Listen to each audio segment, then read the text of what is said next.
Welcome to Witches in Yoga Pants, your cozy corner of the cosmos, where modern magic meets everyday life. We're here to explore magic, mindfulness, and personal growth with a grounded, no-fluff vibe. Whether you're into moon rituals, tarot spreads, or just trying to survive Mercury retrograde, you are in the right place. So get ready to disrupt some old patterns, explore what it means to reclaim your power, and remember who you really are.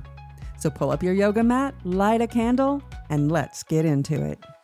Hello, friends, and welcome back. I'm really glad you're here today. If you happen to be listening to this episode around the time it's being released, you probably know exactly what season we've entered into. The trees are blooming, the air is full of pollen, and it's allergy season.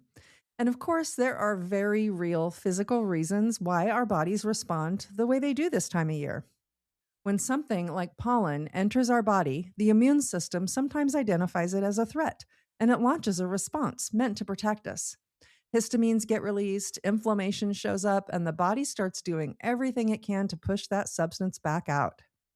But today, I want to explore something a little bit different. I want to talk about the idea of energetic allergies. And what I mean by this is the way our bodies and nervous systems sometimes respond to energy, environments, and interactions with other people in ways that can feel surprisingly similar to an allergic response. Because if you're paying attention to your own experiences, you might notice that there are certain people you can spend hours with and feel completely relaxed, completely yourself, and completely at ease. Your body will soften around them, your mind settles, and the whole interaction feels nourishing rather than draining. And then there are other moments, other conversations, other environments, other people, where you may find yourself feeling exhausted after an interaction that on the surface seemed perfectly normal. Sometimes these reactions happen so quickly that we don't consciously register them. Our mind may be still trying to make sense of the situation, but our body has already responded. And the body, as it turns out, is incredibly honest. If we think about what an allergy actually is, at its core, it's our body identifying something as a potential threat to its balance and responding in a way designed to protect itself. The substance might not be inherently dangerous to everyone, but the system perceives it as something that doesn't belong or something that disrupts its equilibrium. Now, imagine applying the same idea to the energetic layer of our lives. What if our bodies and nervous systems are not only scanning for physical threats, but also the emotional and energetic environment around us? What if our systems can recognize things like emotional tension, manipulation, criticism, pressure, or even subtle misalignment in a way that triggers a protective response? When that happens, the reaction might not show up as sneezing or watery eyes, but it can still show up very clearly in the body. It might look like tension creeping into the shoulders or jaw. It might look like sudden fatigue after spending time with someone, or it might show up as brain fog, emotional heaviness, irritability, or the quiet but persistent feeling that you need to step away and create space.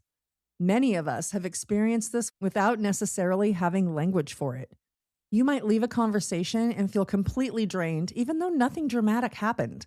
You might walk into a room and instantly feel uncomfortable without really knowing why. You might notice that certain environments seem to exhaust your system, while others leave you feeling calm and grounded. You may have noticed these kinds of responses, but dismissed them or explained them away. You might have thought or have been told that you were being too sensitive, or overthinking things, or imagining patterns that weren't actually there.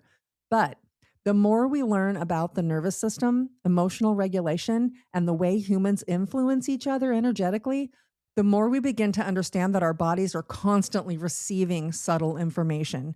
In other words, the body's paying attention long before the mind catches up. In my work with clients, I see this dynamic come up quite often. Someone will describe feeling certain aches and pains in their bodies that they have tried everything to figure out. I've seen clients with twitching eyes, ringing in the ears, brain fog, or anxiety. The bottom line is, what they're often describing is their energetic system reacting to something that doesn't feel aligned or supportive. It's not necessarily dangerous, but it's incompatible. And that idea of incompatibility is important because it shifts the conversation away from blame.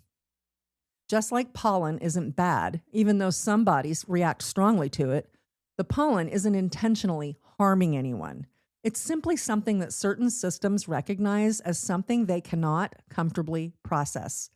Energetically, we can experience similar dynamics with people, environments, and emotional states. Some feel neutral, and some feel like our whole system wants absolutely nothing to do with them. There's another layer to this that I find really interesting, and it has to do with the emotional atmosphere that exists in spaces we move through every day. When we think about physical allergies, histamines are one of the main chemical messengers involved in the body's response. They're part of what creates that familiar cascade of reactions: the swelling, the itching, the irritation. All of that is the body's attempt to deal with something it believes shouldn't be there. Now, of course, I'm not suggesting that emotional situations literally release histamines in the same way pollen does. But energetically speaking, you might think of certain emotional environments as having something similar in a sense. We could call them emotional histamines.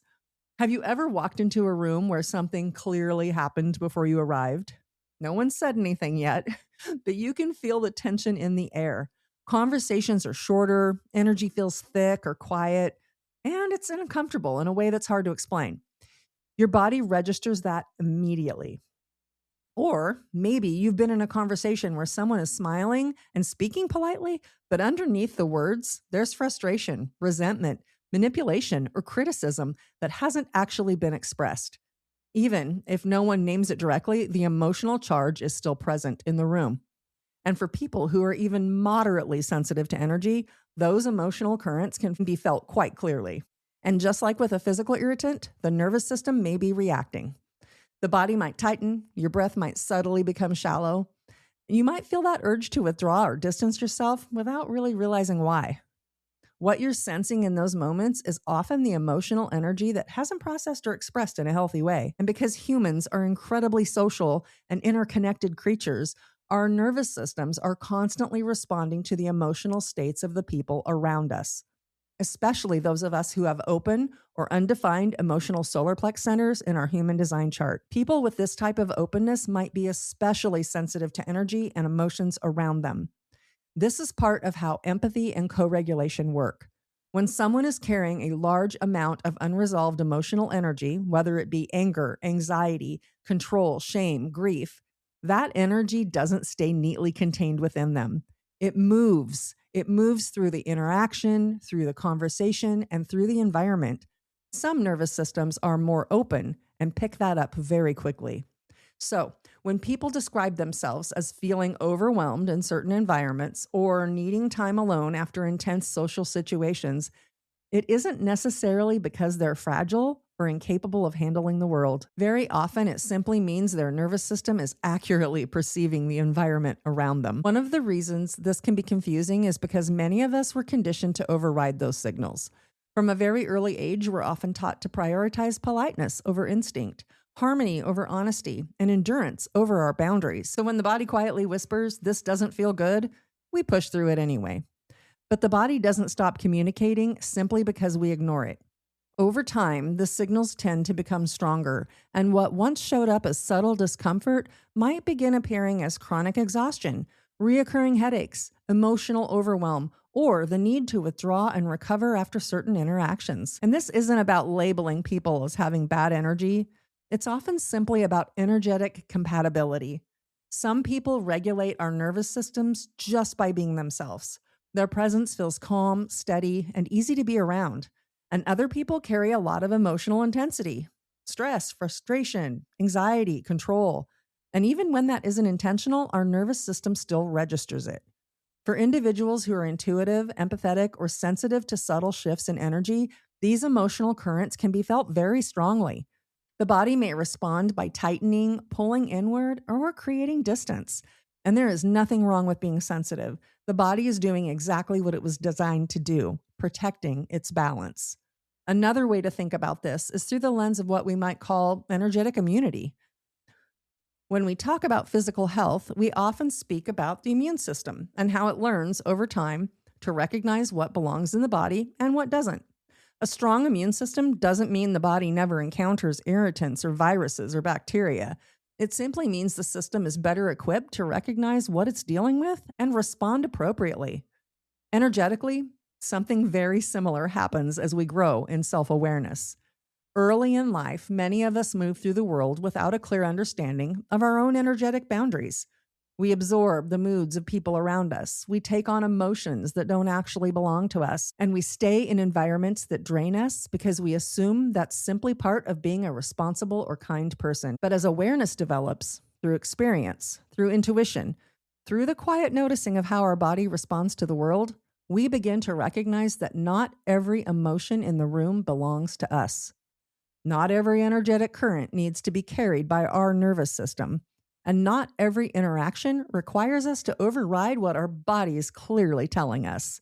This is where energetic immunity begins to strengthen. It grows through simple but powerful practices, learning to ground yourself, learning to return to your own center, learning to recognize when something belongs to you and when it doesn't. It grows through boundaries, not the kind that push people away harshly, but the kind that simply say, I know where I end and you begin. And it grows through trust. Trust in signals that your body gives you. Trust in the quiet guidance of your intuition. Trust that sensitivity is not a weakness to overcome, but a form of awareness that can help you navigate the world more skillfully. When that kind of inner stability begins to develop, something shifts in a really beautiful way. You may still encounter difficult environments. You might still notice tension or emotional intensity in certain spaces. But instead of your system being completely overwhelmed by those currents, you begin to move through them with more steadiness. You can observe the energy without absorbing all of it. You can recognize what's happening without needing to carry it. Your system becomes less reactive and more responsive. And that's really what energetic immunity is all about. Not building walls around yourself or trying to control the emotional atmosphere of every room you walk into, but simply developing enough connection to your own center that you can move through the world without losing yourself in the process. Just like our physical immune system, this kind of resilience builds gradually. It grows through awareness, through practice, and through the willingness to listen when the body gives us information. And the beautiful thing is, the more we learn to trust those signals, the easier it becomes to recognize where we truly feel at home energetically. So, as we move through this very literal allergy season, I invite you to experiment with noticing the energetic side of your responses as well. Pay attention to the places where your body feels relaxed. Pay attention to the places where it tightens. Notice the interactions that leave you feeling more alive and the ones that quietly drain your system. Your body is giving you information all the time. And sometimes what we call sensitivity is actually a very sophisticated form of guidance. Until next time, take care of your energy, trust the wisdom of your body, and remember, learning to listen to yourself is one of the most powerful skills you can develop on this path. Take what you've heard today even further by joining my newsletter community.